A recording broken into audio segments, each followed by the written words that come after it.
کہ جس کے بارے میں اگر یہ کہا جائے تو شاید غلط نہیں ہوگا کہ اس انسان کی وجہ سے ہی ایک دور میں سلطنت عثمانیہ دنیا کی سب سے طاقتور سلطنت بن پائی تھی۔ اس سلطان نے صرف اور صرف 8 سال کے اندر سلطنت عثمانیہ کو نہ صرف پہلے سے دوگنا کر دیا تھا بلکہ ساتھ ساتھ پوری سلطنت عثمانیہ کا نقشہ بھی بدل کر رکھ دیا تھا۔ السلام علیکم ورحمۃ اللہ وبرکاتہ۔ امید ہے آپ سب خیریت سے ہوں گے۔ میں بھی الحمدللہ اللہ کا لاکھ لاکھ شکر احسان خیریت سے ہوں۔ اور انشاءاللہ جس ویڈیو پہ دے رہے ہیں RH نیٹورک، ان کا چینل کا نام ہے۔ ان کا چینل کا لنک میں ڈسکرپشن باکس میں دے دوں گا، آپ لوگوں نے چینل سبسکرائب کریے گا اور میری ویڈیو کو اینڈ تک دیکھیں۔ دوستو آج کی ویڈیو بڑی امپورٹنٹ ہے۔ آج کی ویڈیو ہم بات کریں گے سلطنت عثمانیہ کے جو ایک اہم بادشاہ تھے، جن کی وجہ سے سلطنت عثمانیہ 8 سالوں میں اتنی پاورفل ہو گئی کہ وہ آنے والے بادشاہوں کے لیے ایک دم آسان ہو گیا اس پر حکومت کرنا۔ یعنی کہ سلطنت عثمانیہ کے جو بادشاہ تھے، جنہوں نے اپنی 8 سال کی زندگی جو اس پہ لگائی، وہ اتنی پاورفل کر دیا حکومت کو کہ وہ کسی سے اس کا کوئی مقابلہ ہی نہیں تھا۔ اس دور میں سلطنت عثمانیہ ایک دم سپر پاور کی حیثیت رکھتی تھی، اور وہ جو بادشاہ ہیں ان کے بارے میں آج ہم جاننے کی کوشش کریں گے کہ وہ بادشاہ کون ہیں، ان کی کیا پیدائش ہے، ان کی کب وفات ہوئی، سب کچھ تفصیل سے ویڈیو ذریعے سے جاننے کی کوشش کریں گے۔ تو ویڈیو کو آپ لوگ اینڈ تک ضرور دیکھیے گا، بڑی امپورٹنٹ ویڈیو ہے دوستو یہ سلطنت عثمانیہ کے بادشاہ کی۔ تو آئیے جانتے ہیں وہ کون بادشاہ تھے اور انہوں نے ایسا کیا کیا جو سلطنت عثمانیہ اتنی طاقتور فل پاور میں یعنی کہ سپر پاور بن گئی۔ تو ویڈیو اینڈ تک ضرور دیکھیے گا، اچھی لگے تو شیئر کریے گا اور اپنی قیمتی رائے کمنٹ باکس میں ضرور بتائیے گا۔ تو بنا دیری ویڈیو اسٹارٹ کرتے ہیں، پھر بات کرتے ہیں۔ دوستو آج کی اس ویڈیو میں ہم آپ کو ایک ایسے انسان کی ہسٹری بتانے والے ہیں کہ جس کے بارے میں اگر یہ کہا جائے تو شاید غلط نہیں ہوگا کہ اس انسان کی وجہ سے ہی ایک دور میں سلطنت عثمانیہ دنیا کی سب سے طاقتور سلطنت بن پائی تھی۔ اس سلطان نے صرف اور صرف 8 سال کے اندر سلطنت عثمانیہ کو نہ صرف پہلے سے دوگنا کر دیا تھا بلکہ ساتھ ساتھ پوری سلطنت عثمانیہ کا نقشہ بھی بدل کر رکھ دیا تھا۔ دوستو ہم بات کر رہے ہیں عثمانی سلطنت کے 9ویں حکمران یعنی سلطان سلیم اول کے بارے میں، جنہیں مسلم دنیا کا پہلا عثمانی خلیفہ بھی مانا جاتا ہے۔ یعنی ان سے پہلے سلطنت عثمانیہ کی گدی پر جتنے بھی سلطان بیٹھے تھے وہ سلطان بھلے ہی تھے لیکن مسلمانوں کے خلیفہ نہیں مانے جاتے تھے، کیونکہ اس سے پہلے تک مسلمانوں کو یہ محسوس ہوا کرتا تھا کہ شاید سلطنت عثمانیہ کی طرح دنیا میں اور بھی ایسی سلطنتیں موجود ہیں کہ جو مسلمانوں کی حفاظت کر سکتی ہیں۔ لیکن سلطان سلیم کے دور میں یہ بات پوری طرح سے صاف ہو گئی تھی کہ اب سلطنت عثمانیہ ہی وہ اکلوتی سلطنت ہے جو صحیح طور پر پوری مسلم دنیا کی حفاظت کر سکتی ہے، اور پھر ان کے بعد مسلمانوں کی یہ عظیم خلافت لگ بھگ اگلے 400 سالوں تک انہی کی نسلوں میں قائم رہی تھی۔ دوستو اسکرین پر نظر آنے والا عثمانی سلطنت کا یہ میپ 1481 کا ہے کہ جب سلطنت عثمانیہ کی گدی پر 8ویں حکمران یعنی سلطان بایزید ثانی بیٹھے ہوئے تھے۔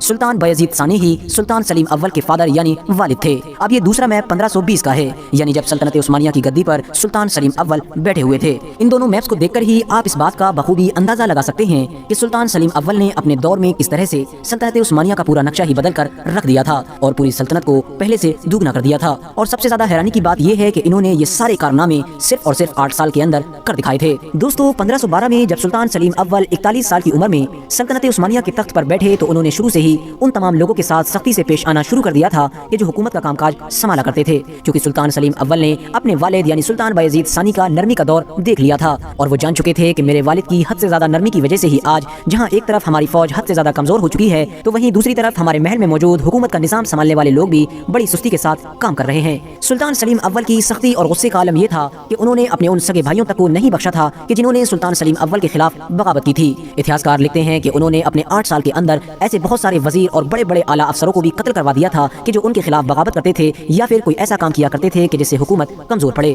لیکن دوستو سلطان سلیم اول کی اس سختی کا نتیجہ ہی تھا کہ سلطنت عثمانیہ ان کے دور میں یعنی صرف اور صرف 8 سال کے اندر زمین سے آسمان کا سفر طے کرنے میں کامیاب ہو گئی تھی۔ اندرونی تمام سازشوں سے نپٹنے کے بعد اور اپنی سلطنت کو پہلے سے اور زیادہ مضبوط بنانے کے بعد سلطان سلیم اول کا دھیان اب ایران ریاست کے اس حکمران کی طرف گیا کہ جس کا نام شاہ اسماعیل صفوی تھا۔ شاہ اسماعیل صفوی کو ہسٹری میں سلطان سلیم اول کا سب سے بڑا دشمن مانا جاتا ہے اور اس کی کئی وجہ تھیں۔ سب سے پہلے تو آپ کو یہ بتاتے چلیں کہ شاہ اسماعیل صفوی ہی وہ انسان تھا کہ جس کے دور میں ایران ریاست کو پہلی بار آفیشیلی ایک شیعہ ریاست مان لیا گیا تھا، یعنی اس سے پہلے ایران کو ایک شیعہ ریاست نہیں مانا جاتا تھا، اور شیعہ ریاست مان لینے کے بعد ہی یہاں پر سنیوں کو تنگ کرنا شروع کر دیا گیا تھا، جس کی وجہ سے شاہ اسماعیل صفوی اور سلطان سلیم اول کے بیچ دشمنی بڑھنا شروع ہو گئی تھی، کیونکہ جہاں ایک طرف سلطان سلیم اول ایک پکے سنی انسان تھے تو وہیں دوسری طرف شاہ اسماعیل بھی ایک پکا شیعہ انسان تھا۔ حالانکہ دوستو شاہ اسماعیل بھی سلطان سلیم اول پر اس بات کا الزام الزام लगाया करता था कि सुल्तान अपनी रियासत में शिया आबादी को तंग करते हैं। इन तमाम बातों के साथ साथ सुल्तान सलीम अव्वल और शाह इस्माइल के बीच दुश्मनी की एक वजह यह भी थी कि क्योंकि शाह इस्माइल सफवी ने मिस्र की ममलूक सल्तनत के साथ मिलकर ये प्लान बनाया था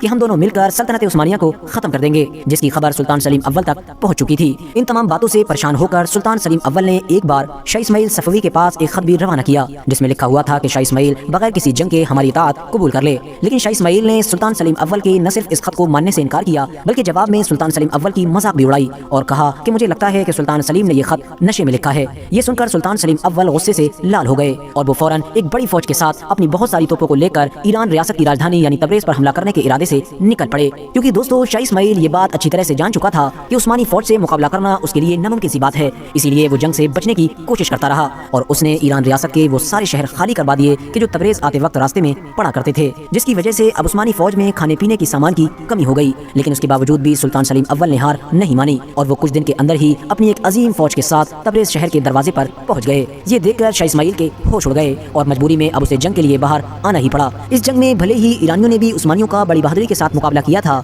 लेकिन वो उन नई तोपों का मुकाबला नहीं कर सके कि जो उस्मानियों के पास मौजूद थी। उस्मानियों की तोपों ने कुछ लम्हों के अंदर ही पूरी ईरान फौज में तबाही मचा दी थी। ये देखते ही शाह इस्माइल फरार हो गया था और ईरान का बहुत सारा इलाका इस जीत के साथ ही सुल्तान सलीम अव्वल की सल्तनत में शामिल हो गया था। इस जीत के फौरन बाद सुल्तान सलीम अव्वल का ध्यान अब उस ममलूक सल्तनत की तरफ गया कि जिसने कुछ दिन पहले ही शाह इस्माइल के साथ मिलकर ये प्लान बनाया था कि वो दोनों मिलकर सल्तनत उस्मानिया को खत्म करेंगे। दोस्तों आपकी नॉलेज के लिए बताते चलें कि मिस्र की ममलूक सल्तनत इतिहास की वो मुस्लिम सल्तनत है कि जिसकी हुकूमत मक्का, मदीना और यरूशलेम जैसे पाक शहरों पर भी एक लंबे वक्त तक कायम थी। लेकिन सुल्तान सलीम के दौर तक ये सल्तनत अब हद से ज्यादा कमजोर हो चुकी थी और इसकी गद्दी पर अल मुतवक्किल नाम का एक बूढ़ा बादशाह बैठा हुआ था। ममलूक और उस्मानी फौज का सबसे पहला मुकाबला सीरिया के शहर हलब में हुआ, जहाँ पर उस्मानी फौज ने बड़ी आसानी के साथ ममलूक फौज को शिकस्त दे दी। उसके बाद आगे रास्ता में पड़ने वाले बहुत सारे शहरों के लोगों ने खुद ब खुद अपने शहर को उस्मानी फौज के हवाले कर दिया था और उस शहर में रहने वाले लोगों ने बड़ी खुशी के साथ सल्तनत उस्मानिया की फौज का इस्तेमाल किया था। खुद ब खुद अपनी खुशी के साथ सल्तनत उस्मानिया में शामिल हो जाने वाले शहरों में यरूशलेम और दमिश्क जैसे बड़े शहर भी शामिल थे।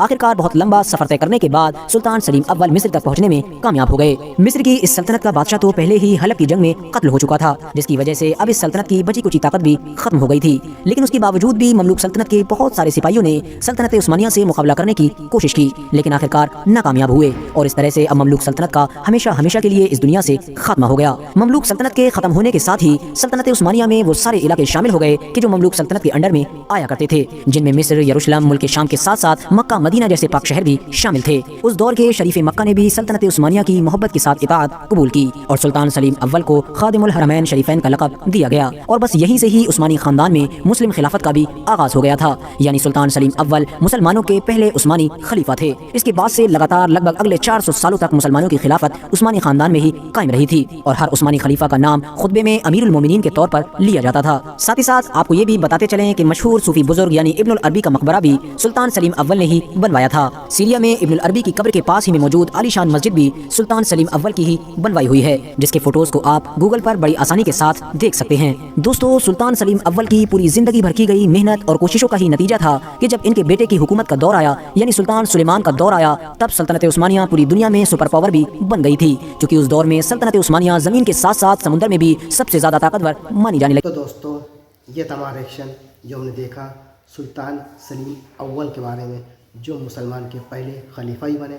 और उन्होंने अपने दौर में सल्तनत उस्मानिया को एक सुपर पावर बना दिया। यानी कि ज़मीन में तो सल्तनत उस्मानिया से कोई जीत नहीं सकता था और पानी पे भी कोई नहीं जीता, इतने सुपर पावर बन गई ताकि आने वाले जो भी बादशाह थे उनके यानी कि बेटे, उनकी औलादें, वो सब उन्हें आज उस हुकूमत को और मजबूत और ताकतवर बनाती चली गई। और हम सब जानते ही हैं सल्तनत उस्मानिया के बारे में। तो उम्मीद है वीडियो आप लोगों को अच्छी लगी होगी। वीडियो अच्छी लगी तो इसको शेयर करिएगा और अपनी कीमती राय कमेंट बॉक्स में बताइएगा। हम आपसे नेक्स्ट मुलाकात करेंगे नेक्स्ट वीडियो में। तब तक के लिए अस्सलाम वालेकुम व रहमतुल्लाहि व बरकातहू।